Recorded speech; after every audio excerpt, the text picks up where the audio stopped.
picture this. Your film is set in 1930s America, the defining decade of, well, the Great Depression, but more infamously, organized criminal activity and the shadowy, malevolent presence of the mafia. Your plot is one inspired by the real-life dangerous duo of Bonnie and Clyde, but here's the twist. Here's the gimmick that ought to perk your eyebrows out of curiosity. Imagine the same premise, but instead of Bonnie and Clyde, it's Frankenstein's monster and his bride. But do you know what?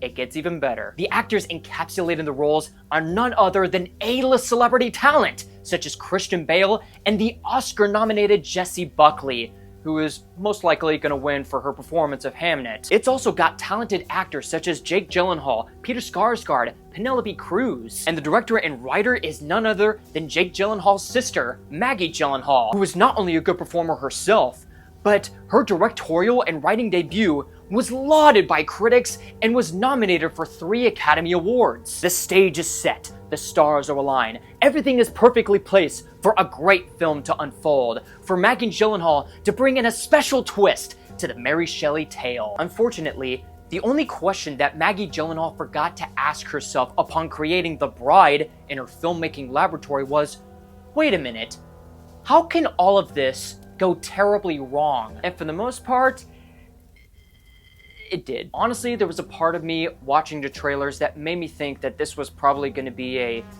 subpar feature film. But I never expected it to be this overbearing and incoherent. As someone who is a huge fan of Mary Shelley's original source material, and somebody who is okay with the idea of taking an original story and bringing your own spin to the mix, as long as it's good, of course, The Bride is a jack of all trades and a master of none. It's a film that brings in so many unique ideas to the forefront, and yet none of them stick the landing. In our story of The Bride, Frankenstein's monster, or as the bride would call him, Frank, or just simply Frankenstein, has traveled to the United States in search of a scientist to reanimate a female human corpse and take it as his wife, fulfilling a promise that his creator unfortunately broke a century ago. Why it took 100 years for him to finally enact this plan, I have no idea. He comes across Annette Bening as Dr. Cornelia Euphronius.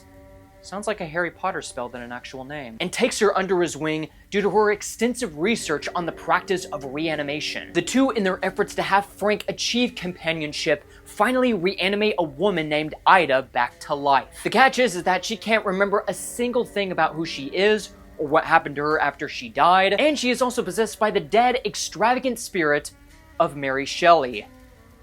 No, really. And from that point on, as the two try to connect, criminal misadventures and frequent conflicts with the law ensue. And that description is actually being polite to a totally aimless script that spends most of its time on its themes and messages rather than writing an actual story. By the time we finish the ballroom scene, which happens at the second act of the movie, where Ida is spelling out her long speech, the film comes to a grinding halt, and it begins to repeat itself as if the film has no other idea how to progress the story in order to justify its punishing 2-hour-long runtime. Frankenstein and the bride go have fun together. The bride's life gets put in danger. They have a run with the law. They manage to escape through a series of contrivances. And repeat that formula for the next 90 minutes, and that's pretty much most of your movie in a nutshell. When it isn't being repetitious, the film has to make up excuses as to why the two outlaws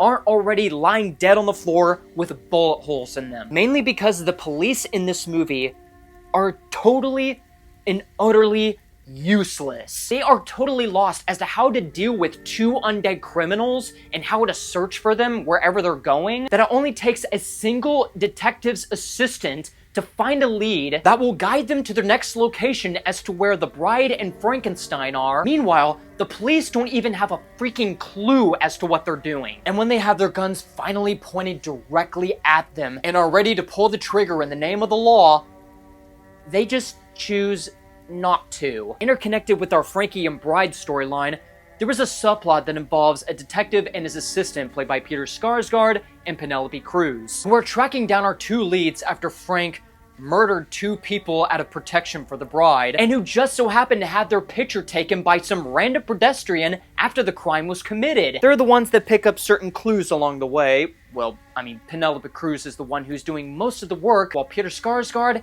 he's taking most of the credit, and she's not being praised for her work by her peers, which that is very stupid, and I will explain that soon enough. And when the film approaches the third act, their resolution between the two is so abrupt and incredibly unsatisfying that it never lets one of them achieve his much-needed redemption after an incident that ties him directly to the bride. As for our main leads, Christian Bale, one of the best actors of our generation, brilliant actor.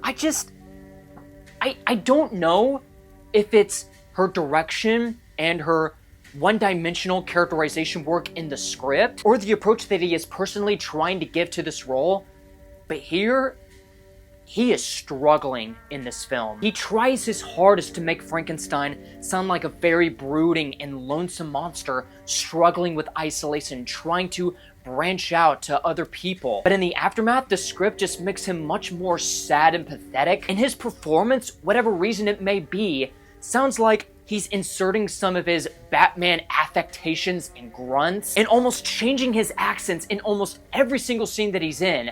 Like, Frankenstein in this movie is supposed to be, like, Swedish. In one scene, he's acting as if he's English, and in the next, he's presented as if he's Irish. And it doesn't help that there is a subplot that involves, you know, him wanting to reunite with Ronnie Reed, who is played by Jake Gyllenhaal, who is an actor that Frankenstein really admires. And you can feel that it's borrowed off of, you know, Joker, where Arthur Fleck is connecting with Thomas Wayne as if he's actually his biological father, except that in that movie, it only furthers the growth and development of Arthur Fleck's character and his overall psyche. And in this movie, it's only doing it because, well, you know, Joker did it, so why not do it here? As for Frankenstein's Eve, Jessie Buckley is a marvelous actress. Once again, her role in Hamlet, perfect example as such. Not to mention that she worked with Maggie Gyllenhaal in the past in that movie that I showed you not too long ago. But her remarkable abilities as an actress is crushed by a discombobulated screenplay that has no clue as to what her actual character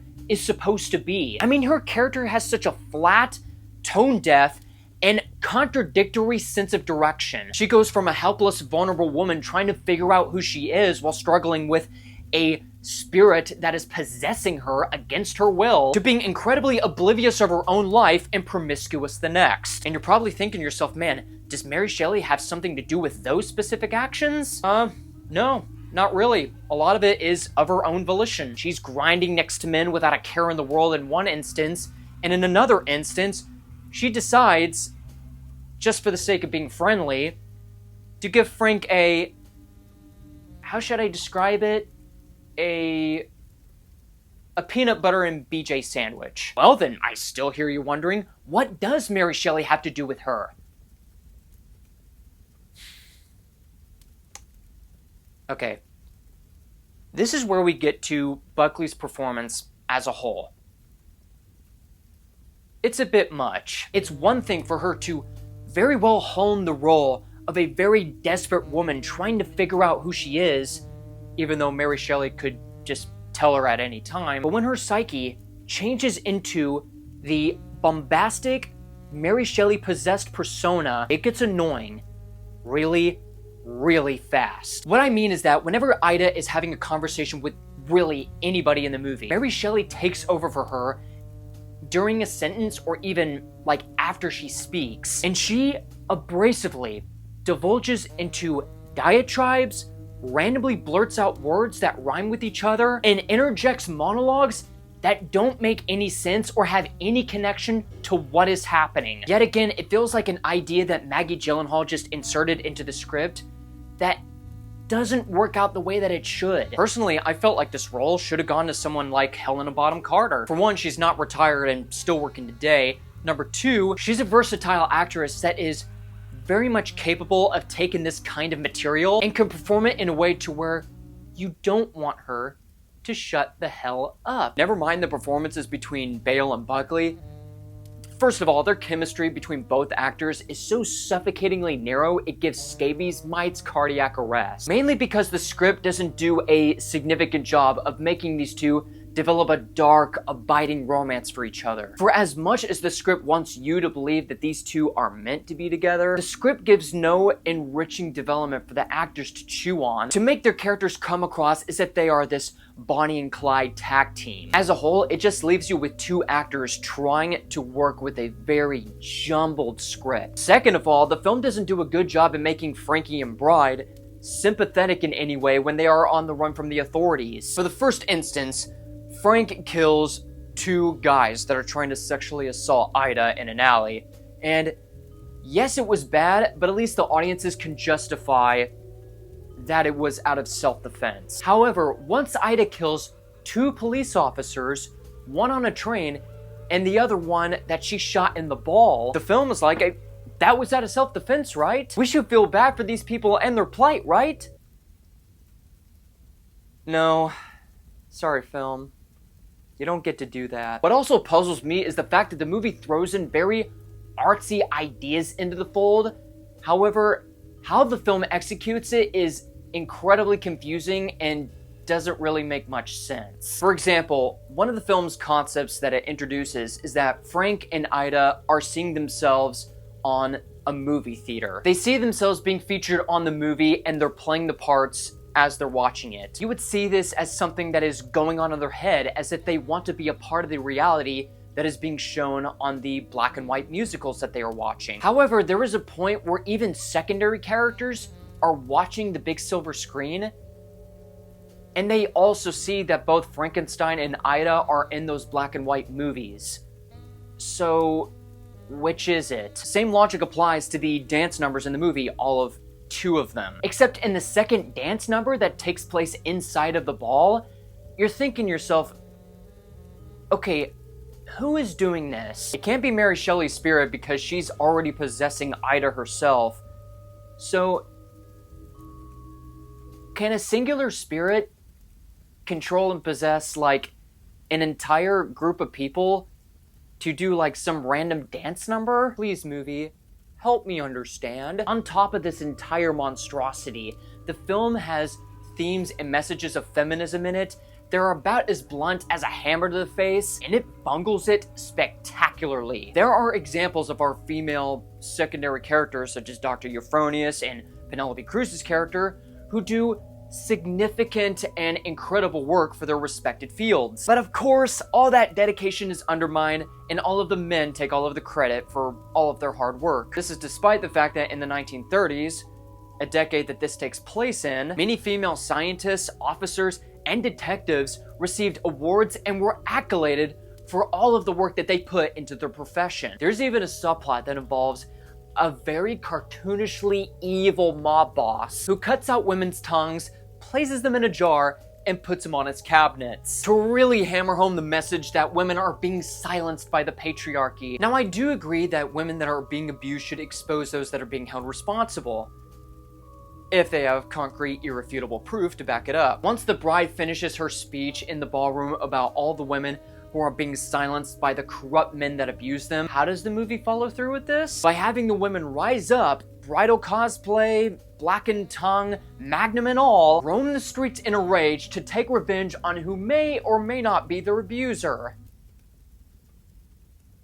Girl power? But at least the mob boss gets his comeuppance in the end, so there's that. As for positives, the film's visual flair and production and costume design looks splendid, resembling a very vibrant, old-fashioned, and even gothic 1930s America. And also Christian Bale's Frankenstein's monsters makeup is also terrific, clearly being inspired by the appearance of Boris Karloff's version of Frankenstein, which is unfortunate because it's almost as if they spent most of the budget on the style and presentation than the actual story and characters. For all the small little things going for it, The Bride is nothing more than a loosely stitched together, disjointed amalgamation of several ideas and concepts that don't work well the way that they should. It's loud, needlessly boisterous, and while the visual aesthetic and production quality is pretty to look at, what would be better to look at is a movie that doesn't suck. You can do so much with Mary Shelley's novel and her characters, and use them for whatever cool idea that you can think of. But for all of its ambitions, it's a pity that this is the undead piece of crap that we have to deal with.